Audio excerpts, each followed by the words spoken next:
That's a black hole.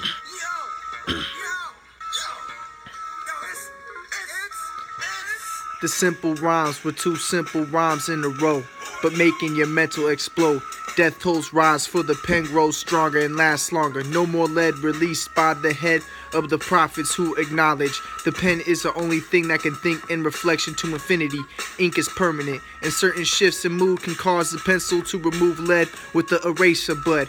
But pens don't have this problem, there's no erasers. The face is the only thing used. Number 2, pencils can be abused with the use of the backside. Truth can only be told once, and in franchise it becomes, as it always was. Pencils automate the truth to its use, and use the truth to do what it wants it to do. Manipulating figure 8s and the 9s, then the 10s, so it can control it again. The abuse is crucially used by those who reuse their thoughts, attach answers, and shortcut the process of understanding. In the process, they cut short the object of inquiry, and in infinity, they find a fifth to see, and shape it to their own creation, and claim it was theirs when in reality it was nowhere. But nowhere is a scary place for most people to be. They'd rather be where their eyes can see what they want them to see.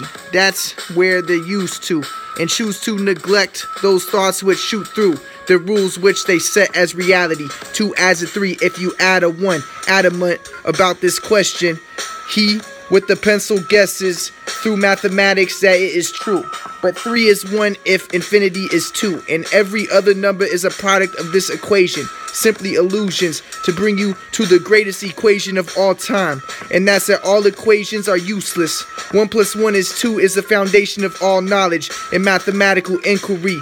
But 3 is 1 if infinity is a reality. So is 4, so is 5, so is 6. Eyes open, you see that the foundation has based us through equation after equation to take us to the same conclusion. 1 + 1 is 2 is not the truth, it's a premise. Begins a sentence, but no sentence can bring us to the question that can't be questioned or even thought of. The mere thought in its purest form would drop us from the highest point in the sky, and point defined by no number but infinite majesty. You cannot breathe, you cannot speak. Words that come to your mind are divine. In space and time, everything disappears. Your lifted ears hear the truth in its forsaken form to the norm, but sacred in its presence to the essence.